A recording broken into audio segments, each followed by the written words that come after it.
John Lyon from Social Media NZ, and today we've got Anthony Gardiner from 25mostplayed.com. So before we get into the swing of things, Anthony, do you want to tell the folks at home what is 25mostplayed.com?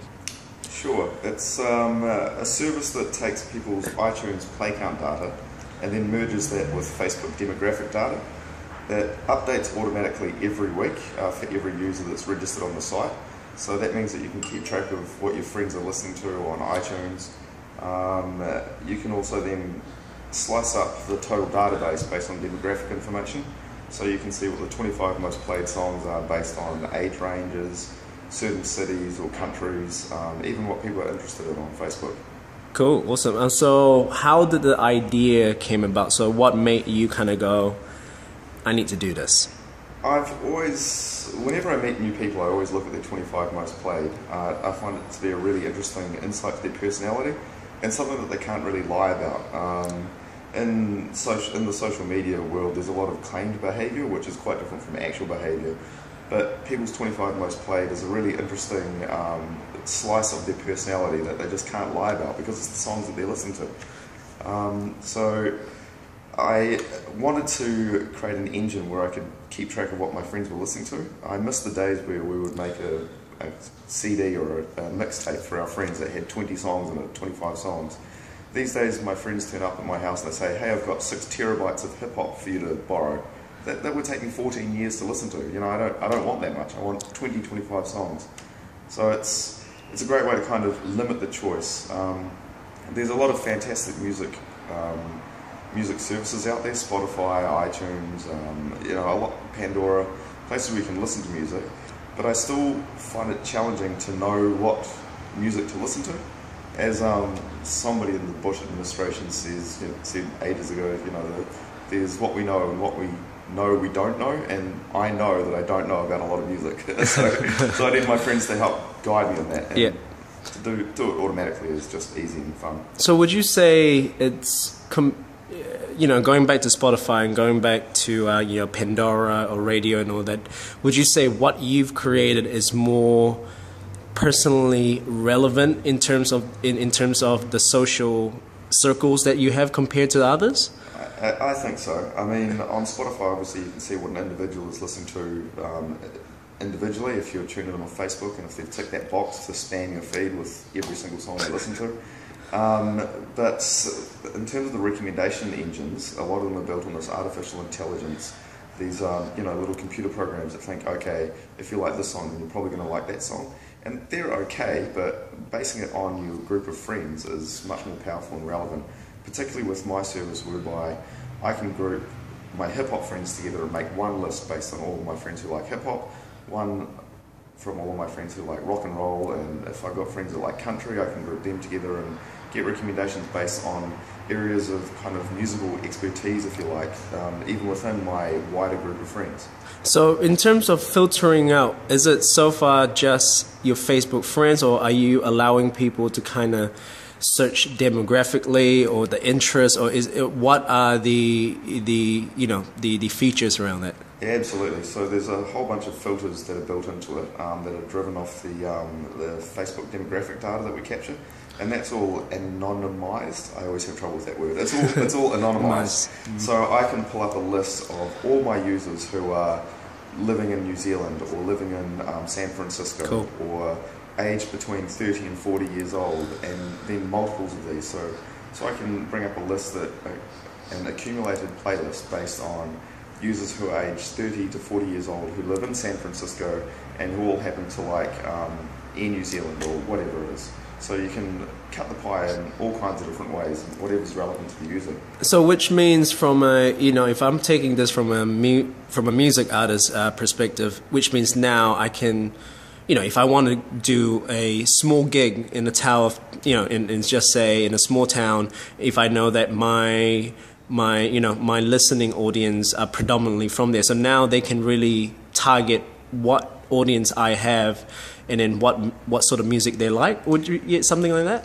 Yeah, that's right. So, I mean, an artist or a brand, for example, can have a look and see exactly what their fans are listening to. So, pick a brand, let's say the San Francisco 49ers. Yep. could have a look, jump on this website for free, anybody can do this, and type in San Francisco 49ers, and all of their Facebook fans who are also registered on my site, all their data would automatically be merged to make one playlist of the top 25 most played songs by fans of the San Francisco 49ers. So in that example, I mean, it can be used for the music at the stadium, or if they were doing a radio promo or a TV spot, then they can find out what the best music is. Yeah. I can totally agree with that, because sometimes when, for example, if I go to a Warriors game or a Blues game, you always hear the same top 25 from a CD, from a stadium music, music. So now when people, potentially with what you've kind of building here, is that potentially they can go to a stadium and now they know that for a fact that their music will be playing while, cheering on the team. Well, the people at the stadium obviously can use the data I've got to help determine what songs are probably going to be more applicable to them. Yes. Now, the next phase of the website, which we're halfway through developing and hopefully will be ready in the next month or two, we're very excited about. It's currently just desktop, but we're launching a mobile app very shortly with check-in functionality. So that means that we can go to any venue, not just the big stadia around the world, but also a shop or a cafe or a bar. And through the app we check in on Facebook, so that gives that social marketing piece for that venue. But at the same time, the venue's computer system can know that we're there. So if there's 5 of us that go and check in that are registered on my website, the 5 of us check in, and that venue's computer knows all 5 of our favourite songs, and just like a grouping of friends, it will automatically accumulate all those songs to create a playlist that's perfectly matched for the people who are at that venue at that time. Obviously then we're going to stay at the bar longer. I'm just guessing it might be a bar. We'll stay at the bar longer and be more comfortable because our favourite music is playing. Now switch over to the business model of that. So obviously, that for you to kind of keep this baby of yours alive is teaming up with these bars, these stadiums, these locations to kind of make the music that they play more relevant. So what is, I'm not too sure how much you can share, but what is something how do you keep this thing afloat at the moment? Currently, in its most basic form, which is what we've launched at the moment, we are part of the iTunes affiliate program. So people can preview and listen to a sample of each song on the database, and they can also buy it directly through the website, which from the iTunes store, but directly through my website.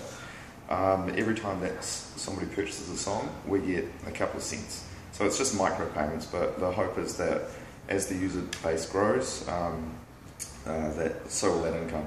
Now, phase 2, the check-in at venues, that will be a subscription service that the venues will be paying for. So there will be a monthly fee that they pay to join that service, and then we can automatically tell their computer system which songs to play. Cool, awesome. So what is the next step for, now we know that you've just launched, is it soft launch or are you fully launched at the moment? We had soft launch for about 6 weeks, so we've just come out of beta testing, so everything's all humming now.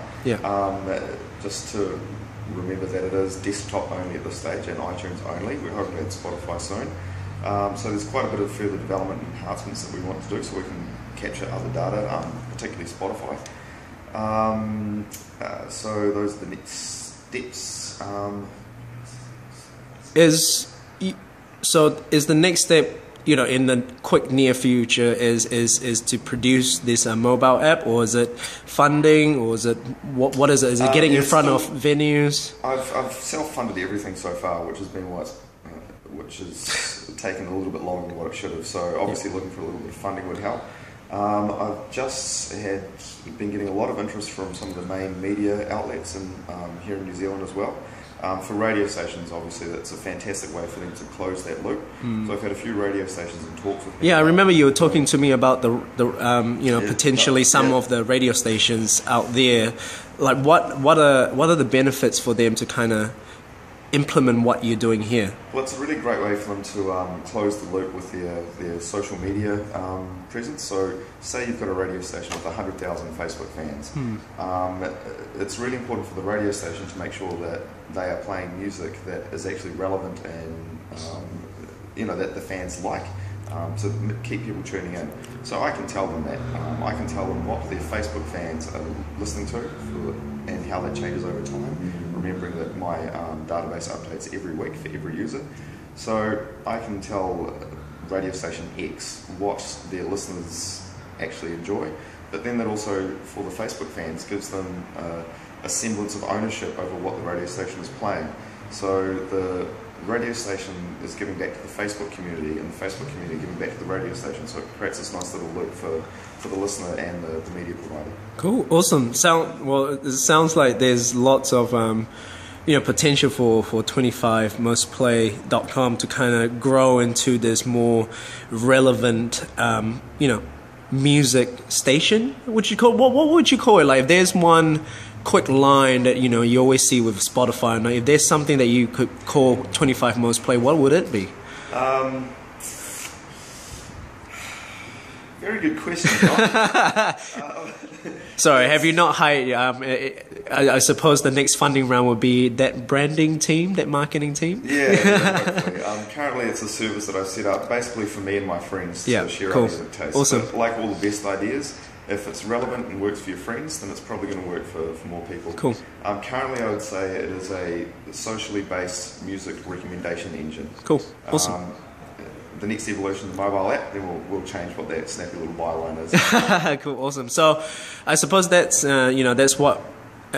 Basically what we want to know about 25mostplay.com. It sounds like it has lots of legs, so good luck on behalf from us. So if people want to find you and people want to test out this amazing platform, yes, where can they find you? Just go to 25mostplay.com. Every register helps to increase the relevancy of the database. The more users we get, ultimately, even if we only get 10,000 users, that's still going to provide a really interesting insight for what the most played song ever in the whole history of iTunes is. So I'm interested to see what that song is. So the more users we get, the better. There's also a link there where people can contact us, and that'll come through to my inbox. Cool, awesome. And can people kind of follow what social channels do you have as well? Also on Facebook, that's facebook.com/25mostplayed. Cool. And also twitter.com/25mostplayed. Awesome. So we look forward to seeing what the next progress from 25mostplay.com is. Thanks a lot, John. Awesome. Cheers, Anthony.